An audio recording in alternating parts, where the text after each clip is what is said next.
बिस्मिल्लाहिर्रहमानिर्रहीम। लाखों करोड़ों दरूद ख़ातमुन नबीयीन नबी अकरम सल्लल्लाहु अलैहि वसल्लम पर और उनकी आल पर। नॉन पैरामीट्रिक टेस्ट में आज हम विल्कॉक्सन रैंक सम टेस्ट पढ़ेंगे। इससे पहले हमने साइन टेस्ट और विल्कॉक्सन साइन रैंक टेस्ट ये हमने पढ़ा था। साइन टेस्ट को हमने यूज़ किया था टी टेस्ट के लिए फॉर वन पॉपुलेशन, जब वन पॉपुलेशन टी टेस्ट जब डेटा उसको फॉलो नहीं करता था तब हमने उसकी जगह साइन टेस्ट को यूज़ किया था।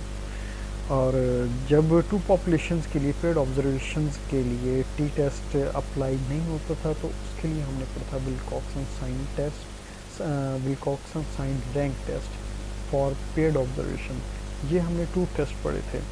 अब जो थर्ड टेस्ट है वो है विल्कॉक्सन रैंक सम टेस्ट। इसको हम तब यूज़ करेंगे जब टी टेस्ट जो है पेड ऑब्जर्वेशन वो हमारा उसकी रिक्वायरमेंट्स पूरी नहीं होंगी। यानी कि जिस तरह टी टेस्ट जो है ये पैरामेट्रिक टेस्ट है और उसके लिए डिफरेंट अजम्पशंस हैं, जिनमें अजम्पशन ये है कि डेटा नॉर्मल डिस्ट्रीब्यूटेड डेटा जो है ये एक नॉर्मल पॉपुलेशन से आना चाहिए, और इसके अलावा इसकी फर्दर जो है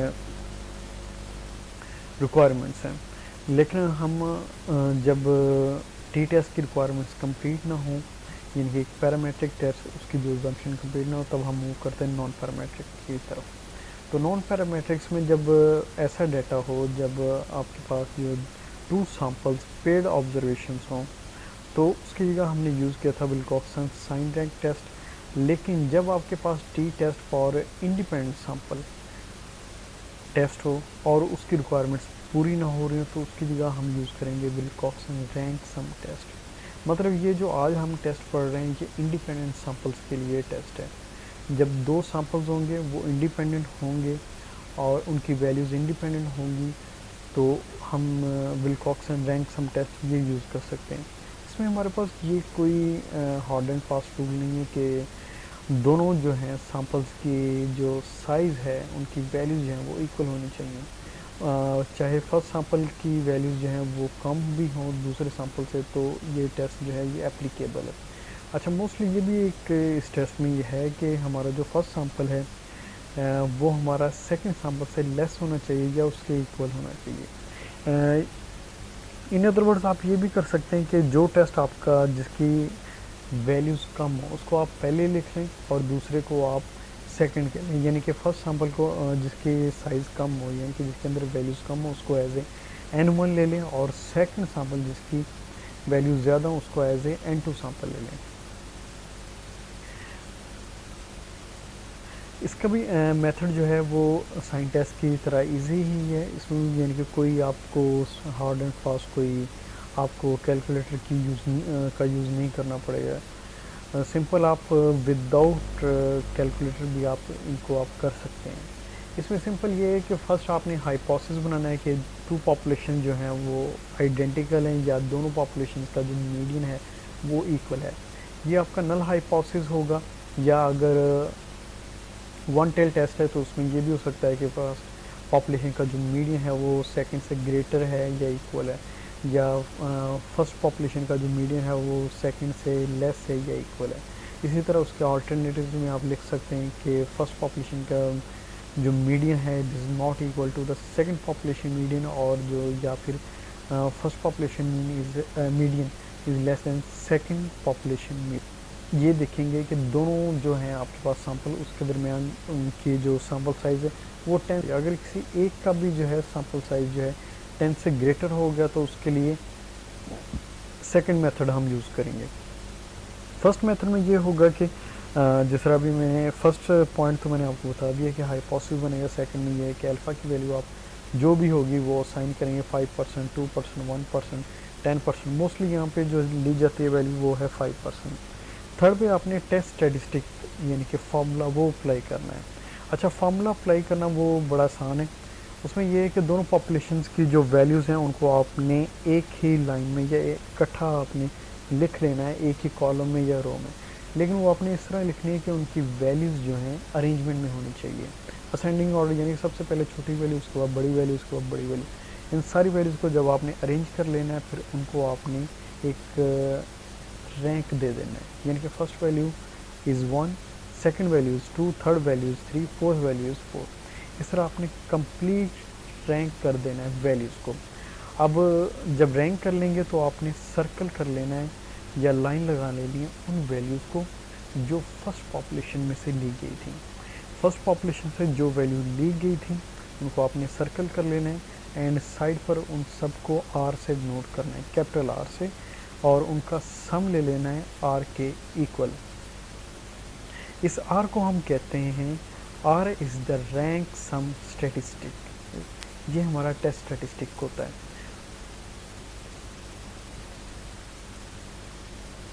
उसके बाद फोर्थ पे आपने लेनी क्रिटिकल वैल्यू। क्रिटिकल वैल्यू आपने लेनी है टेबल में से। अब टेबल में इसका जो है ये आपको मैं दिखा देता हूँ कि ये टेबल है।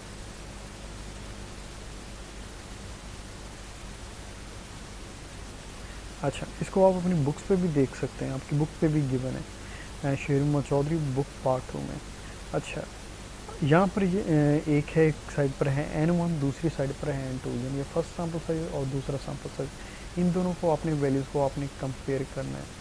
उससे पहले आप ये ऊपर एक लाइन लिखिए, इसको आप पढ़ लें, क्योंकि ये जो टेबल है ये 1 टेल टेस्ट के लिए भी और 2 टेल टेस्ट के लिए भी है। In this table there are 4 numbers for each value of N1 and N2। N1 और N2 ये सैम्पल साइज जो हैं इनके लिए 4 वैल्यूज़ गिवन हैं। The top pair are the critical values for the 2 tail test. इनमें से जो टॉप पेयर हैं, फॉर एग्जांपल यहाँ पर भी 4 है, यहाँ पर भी 4 है, ये टॉप पेयर जो है 10 to 26, ये पेयर है 2 टेल टेस्ट के लिए। फॉर अल्फा इक्वल टू 0.05, जब अल्फा की वैल्यू आपकी 0.05, while the lower are the critical values for 1 tail test for alpha 0.05, जबकि ये लोअर वैल्यूज़ जो हैं ये आपकी 1 टेल टेस्ट के लिए यूज़ होंगी।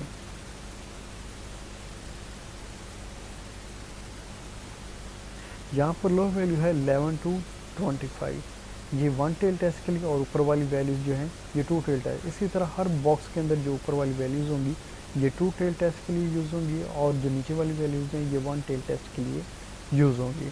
अब जो रिजेक्शन रीजन में ये होगा कि आपने ऊपर जो आर कैलकुलेट किया है, यानी कि जो आर आपने वो कैलकुलेट करना है जो अरेंजमेंट में आपका आ रहा है, यानी कि जो वैल्यूज़ आपने ऑर्डर बनाया था दोनों वैल्यूज़ को आपने इकट्ठा किया, दोनों सैम्पल्स की उनको ऑर्डर किया। ऑर्डर के बाद आपने जो फर्स्ट सैम्पल की वैल्यूज़ थी उनको आपने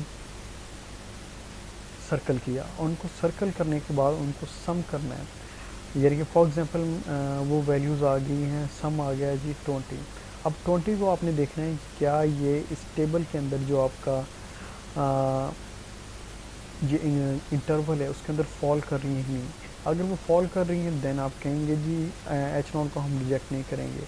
अगर वो इसमें फॉल नहीं करेगी तो आप कहेंगे रिजेक्ट H0। फॉर एग्जांपल मैंने कहा जी कि R की वैल्यू आपकी 20 आ रही है, अगर यही देख लें 5 और 6 ये वाला बॉक्स, हम कह लें कि फर्स्ट वाला ये जो है 18 से 42, इसके दरमियान 20 वैल्यू आ रही है, तो आप कहेंगे बिल्कुल भी 20 वैल्यू आ रही है, इसका मतलब ये कि हम H0 को रिजेक्ट नहीं करेंगे।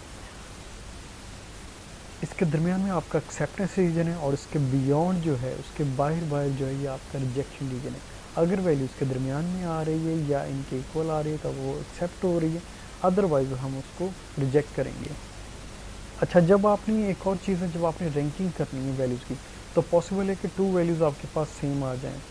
तो जब आपके पास वैल्यूज़ सेम आ जाएँ तब आपने ये करना है कि दोनों वैल्यूज़ को, फॉर एग्जांपल एक वैल्यू, 2 वैल्यूज़ हैं चौथे और पाँचवें नंबर पर, दोनों सेम आ गई हैं, तो आपने क्या करना है, उन दोनों की रैंकिंग जब आपने करनी है, चौथे और पाँचवें नंबर की वैल्यूज़ हैं ना, तो उन दोनों को सम करना है, दोनों रैंक को, यानी कि 4 जमा 5 ये 9 हो गया, डिवाइड बाई 2 मतलब 4.5, दोनों को 4.5 आपने इक्वल रैंक दे देना है। इस तरह आपने बाकियों को कंप्लीट कर लेना है। चौथी वैल्यू उसको भी 4.5, पाँचवीं वैल्यू उसको भी 4.5, उसके बाद छठी वैल्यू को आपने 6 ही लिखना है, 7 वैल्यू को 7। जी नेक्स्ट एक एग्जांपल भी मैं यहीं पर है वो आपको मैं दिखा दूंगा और उसके लिहाज से आप करेंगे। अच्छा, एक तो ये मैंने आपको बता दी है, बल्कि इसके लिहाज से आपको एग्जांपल में दिखा देता हूँ, इसको आप फर्दर हम मूव करेंगे। यहाँ पर ये एक टेस्ट है, question, the two samples below are from the two populations assume to be identical. ये टू सैम्पल्स हैं जो टू पॉपुलेशन से लिए गए और इनको आइडेंटिकल यानी कि इनका सेम जो है मीडियन वो अज्यूम किया गया था। Test the null hypothesis using the Wilcoxon rank sum test. इसको टेस्ट करना है हाइपोथेसिस को using the Wilcoxon rank sum test that the two medians are equal against the alternative the median of the first population is greater than that of the second population। यहाँ पर उसने कहा कि second जो आपने hypothesis बनाना है उसमें ये देखना है, लिखना है आपने कि सैम्पल वन जो है ये ग्रेटर है सैम्पल टू से, उसका मीडियन जो है। ये सैम्पल्स हैं, इसमें आप देखें ज़रा फर्स्ट ऑफ ऑल को इसकी ऑब्जर्वेशन 10 से ज़्यादा तो नहीं हो रही। फर्स्ट सैम्पल में है 1 2 3 4 5 6 ऑब्जर्वेशन है। सेकंड में 1 2 3 4 5 6 7 8 9, ये भी 10 से ज़्यादा नहीं हो रही। तो इसका मतलब ये जो भी मैंने आपको मेथड बताया वही आप यहाँ पर लगा सकते हैं। सबसे पहले हाइपोथेसिस बनाएंगे, hypothesis m1 is equal to m2 and second hypothesis m1 is greater than m2। ये जो है ऊपर डिफाइन किया गया था उसी को एज इट इज़ यहाँ पर लिखा गया है। where m1 and m2 are the medians of the first and second population respectively। उसके बाद है अल्फ़ा, अल्फ़ा की वैल्यू है 0.05। थर्ड पे आपने टेस्ट स्टैटिस्टिक में आपको मैंने कहा था कि आपने दोनों सैम्पल्स की वैल्यूज़ को आपने इकट्ठा करना है और अरेंज करके लिख देना है। यही काम उसने इधर यहाँ किया, दोनों सैम्पल की वैल्यू को उसने इकट्ठा लिखा और अरेंज कर लिया। ये वैल्यू यहाँ पे अरेंज होगी। अब साथ में आपको मैंने कहा था कि जो आपने जो फर्स्ट सैम्पल की वैल्यूज़ होंगी उनको आपने सर्कल कर लेना है या उनको नीचे लाइन लगा लेना। अब यहाँ पर जो वैल्यूज़ थी अगर आप देखें यहाँ पर ये वैल्यूज़ है 38 49 45। यहाँ पर 38 है उसको भी लाइन लगाई है, उसके बाद 45 है उसको भी लाइन लगाई गई है, 35 है 31 एंड 29। ये सारी वैल्यूज जो फर्स्ट सैम्पल से आ रही थी उनको लाइन लगा दिया गया। अब यहाँ पर क्या है कि इनके जो ऑर्डर हैं ऑर्डर के लिहाज से इनको लिख दिया। अब इनको रैंक्स देना है, रैंक यानी कि first value 1, second value 2, third value 3, इसी तरह फोर्थ वैल्यू 4, फिफ्थ वैल्यू 5, उसके बाद 6 और 7 वैल्यू ये आपस में सेम रैंक पे आ रही हैं, सेम यानी कि सेम वैल्यूज़ हैं। तो हमने क्या करना है, दोनों वैल्यूज़ का सम लेना है उनके रैंक्स का, यानी कि ये 6 नंबर पे ये 7 नंबर पे, और उनको 2 पे डिवाइड करना है। तो 7 + 6 13 डिवाइड बाई 2 6.5, इसकी जगह भी 6.5, इसकी जगह भी 6.5। और उसके बाद हमने नेक्स्ट वैल्यू को एज इट इज़ यानी कि 8 नंबर पे वो आ रही थी वो 80 लिख देना है। 9 10 इसी तरह सबको आपने कंप्लीट कर लेना है। अब जो ये रैंक्स बने इसको आपने उसी तरह लाइन लगा लेनी है जिस तरह आपने पहले लाइन लगाई थी वैल्यूज़ के नीचे, उनके अगेंस्ट सेम वैल्यूज़ को, इन सबको आपने सम करना है फॉर द टेस्ट स्टेटिस्टिक 4 6.5 8 10 13 15।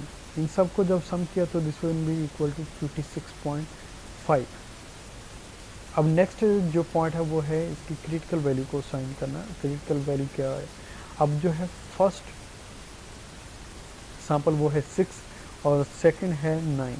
अब 6 और 9 के लिहाज से टेबल में आपने वैल्यूज देखेंगे।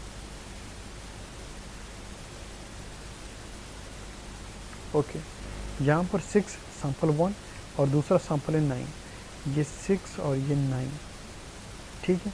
ये वैल्यू 31 से लेके 65, सॉरी ये वन टेस्ट है तो इसके लिए 33 से लेके 63 तक आपने देखना है कि इसके दरमियान क्या आपकी वैल्यू फॉल कर रही है।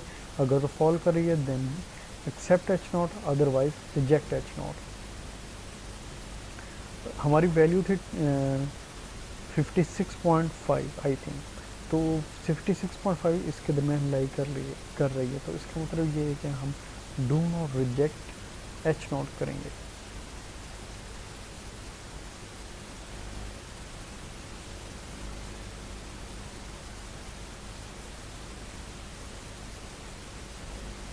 ओके, ये वैल्यू आपको मैंने बताया था ये वाली फॉल कर रही है हमारे जो एक्सेप्टेंस रीजन में, तो हम अपने रिजेक्ट जो हमारा नल हाइपोथेसिस है उसको हम रिजेक्ट नहीं करेंगे। तो इसी के हवाले से आप यहाँ पर कंक्लूजन लिखेंगे, since the computed value of R 56.3 does not fall in the critical region we therefore can not reject our null hypothesis. ये आपका फर्स्ट मेथड हो गया। होपफुली आपको कैलकुलेटर की यहाँ पे ज़रूरत नहीं पड़ी होगी, जस्ट ये आपने सम किया, उसके बाद आपने टेबल में उसकी वैल्यूज़ को देखा और आपने इसको डिसीजन लिया। अब दूसरा केस ये है कि जब आपके पास वैल्यूज़ जो हैं किसी भी सैम्पल साइज़ की 10 से एक्सीड कर जाएंगी, तब आपने क्या करना है। जब आपकी वैल्यूज़ जो हैं 10 से ज़्यादा हो जाएंगी, तब आपने ये z की value r minus mu R divide by sigma R ये आपने यूज़ करना है। r तो आपको ये टेस्ट स्टैटिस्टिक में r तो आपको कैलकुलेट करना मैंने बता दिया है, अब कैसे कैलकुलेट करना है। उसके बाद है म्यू आर यानी कि मीन, ये कैसे कैलकुलेट करना है। म्यू की वैल्यू को आपने ये फार्मूला लिखा है, इसके ज़रिए से आपने कैलकुलेट करना है। सिंपल है, n1 यानी कि फर्स्ट सैम्पल उसका size into n1 plus n2 दोनों सैम्पल साइज़ का सम प्लस 1 डिवाइड बाई 2। इसी तरह जो इसका स्टैंडर्डेशन है डिवाइड बाय सिग्मा आर, उसका ये फार्मूला लिखा हुआ है, sigma R is equal to √n1 n2 ये दोनों मल्टीप्लाई हो रहे हैं, in brackets n1 plus n2 plus 1 divide by 12। इसके ज़रिए से आपने एक वैल्यू कैलकुलेट करनी है z की। अब z की जो वैल्यू आ गई, इसको आपने z जो आपका टेबल है उसके साथ कंपेयर करना है। अब z टेबल के यहाँ पर आपका क्वेश्चन में भी आप सोच रहे हो कि हम z टेबल क्यों यूज़ कर रहे हैं। जब वैल्यू जो है ये 10 से एक्सीड कर जाए तो ये अप्रॉक्सीमेटली स्टैंडर्ड नॉर्मल को फॉलो करता है। ये वाला डाटा टाइड जब पेयर ऑब्जर्वेशन हो तो ये अब अप्रॉक्सीमेटली स्टैंडर्ड नॉर्मल हो जाता है, इसलिए हम इसको z टेबल से कंपेयर करते हैं।